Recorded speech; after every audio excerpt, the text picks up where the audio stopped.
the map screen here makes it look like there's 3 acts, but actually there's a boss, and there's something after the boss. It kind of spoils it.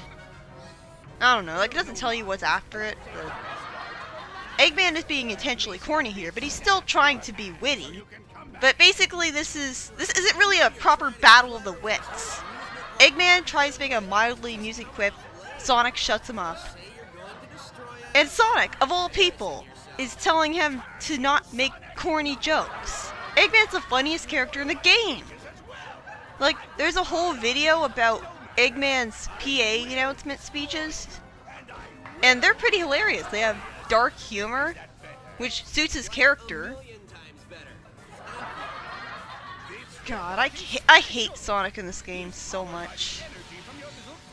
I remember when Sonic used to be sympathetic. I mean, this looks pretty cool. Why would you think even Tails himself has fought much more dangerously looking things in this? I don't know why people think this is condescending. I think it just shows how much he cares about Tails. Like, that's the one redeeming quality of him in this game. He actually cares about Tails despite his massive ego. And there's no way that Tails would be able to help anyways.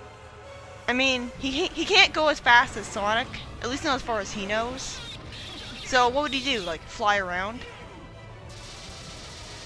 Well, that was certainly a helpful hint orb. I'm so glad I had the navigator on. I've heard that he uses all of the wisps, which makes sense. It's in accordance with the theme of the wisps. But like, people have said that he uses the hover wisp to fly around and stuff. But there's only a few attacks that he actually uses, which is really stupid. Like, basically there's a whole bunch of different attacks. You're better off not double jumping in this boss fight. Like, that's part of the reason I had such trouble with this and died so many times. I'm trying to be smart by double jumping so that I stay in the air longer and have more leeway time. But the game just punishes you for that smart and ingenious strategy by making you land on top of a laser. Or land on top of, like, other stuff. And of course you have the wisps, and like, I get that you free them by damaging the boss, but it's so visually distracting having him be there and not doing anything. And like, if the wisp is following me, then I like to actually be able to use him. Why is the wisp not doing anything? It's also misleading how he says laser. Like, and it can confuse you because he's saying laser in the cube section, which can annoy you to the point where you get distracted and die.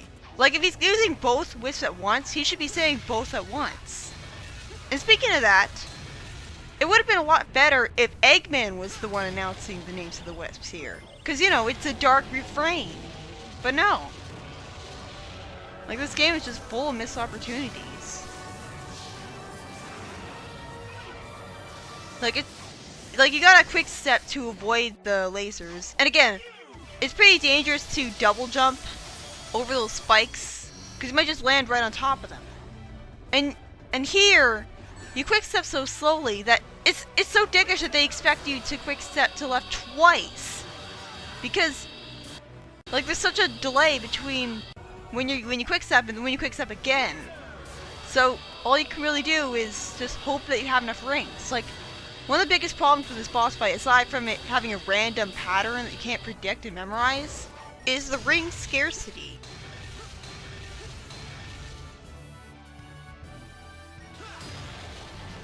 There's no rings. Like, I mean, like, you get rings when you hit the boss, and you get rings at the start of it. But most of the time, there's not very many rings to get. So it can be pretty easy to die here. But yeah, at the very end you have a really easy section where you just hit the button prompts and you win. It's not even a quick time event, it's always the same buttons. But yeah, like, I think the only fun part of the boss is when I'm homing attacking it. And even then it's full of enraged impatience for me to just end it already. I had a really annoying time with this boss. I don't know why people say this pathetically easy.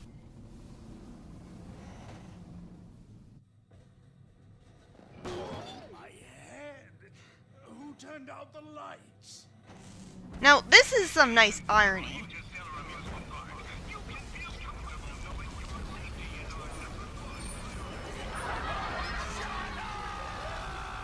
So this reveals that his announcements are actually pre-recorded.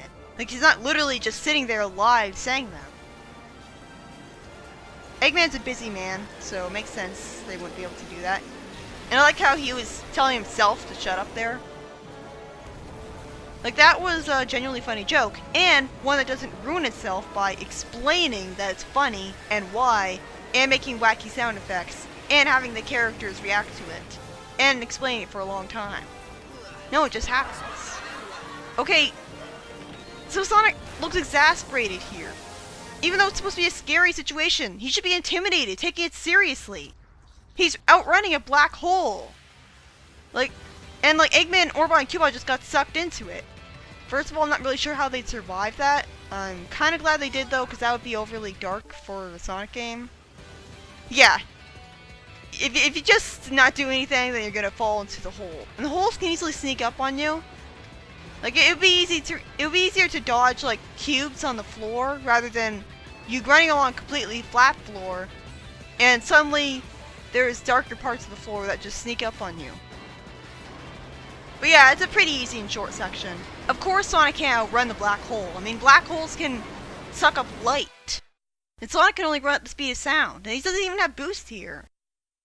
I don't know why people call bullshit on this. But yeah. This is often said to rip off Super Mario Galaxy with the ending. Because you have multicolored space friends basically saving you from a black hole. Although here, it's not like the entire universe is reset. So, it's different in that sense. But basically, all of the Wisps band together to bring Sonic back to generic, boring grassland. Seriously, this is such a stark contrast from Unleashed, where they spent such a long time building a world with cities and countries and people living in it. Here it's just a grass area. I don't like how Sonic looks so stoned there. I can't believe you made it through that. Again, why are you surprised? I like how worried his performance is, though. He contradicts himself 2 seconds afterwards. He was saying that he was worried, but then he says, all I was thinking about was getting pushed into... Ugh. They can't remember their own writing for 2 seconds. Although it's nice how they had an adorable friendship moment where Tails bro-fisted him and stuff. That was pretty cute. Basically, the planets that the Wisps live in vanish away. Although, it looks more like they just explode in a fiery explosion of death. So I don't really know what that's supposed to mean. And Yacker just appears. He just appears anticlimactically. It's not even explained how he... Like, he just goes missing for nothing. This is actually supposed to say, if you can read this, you're a geek. So, they insult their audience. Wonderful. And isn't it ironic how... Like, this is a perfect illustration of how useless Tails was the whole game. Like, all he does is give Sonic someone to interact with. And while that does show a soft side to this normally unsympathetic protagonist, it also wastes our time with a bunch of stupid joke cutscenes that, like, they have half an hour's worth of cutscenes for a very simple story, which means, like, repeating the same stuff we already know, and just awkward forced attempts at jokes. And see? It looks more like they explode, and then all the Wisps died. I think the Unleashed ending was a lot better. Like, it played the high energy song the whole time. And yeah, I'm fast forwarding through this credit sequence because it's literally 12 minutes long.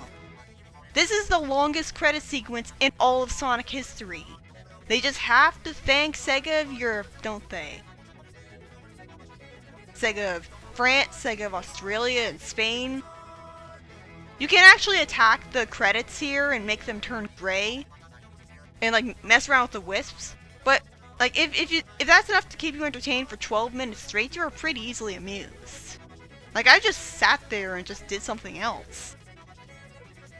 And, like, They play 3 songs over this. They play an extremely bad auto-tuned garbage song. Like a lot of people actually hate that song, including myself. Like PokeCap and his crew hate it, and like even FDA hates it, and he loves this game. I just don't think auto-tuned garbage songs suit Sonic. And they also play an instrumental version of Reach for the Stars after Reach for the Stars. I think it would have been better if the credits scrolled vertically and a lot faster.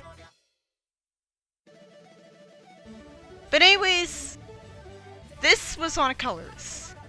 This was a game based mainly around, yeah, my TV sort of blacked out. And it'll do that again, by the way. Good thing I caught that in time. But anyways, this is a game that wasn't necessary evil because like it was a game based around precise platforming when people were complaining about Boost to Win. And it was all about, like, it had a lighthearted tone. Although personally I think that Chip gave us too much of that.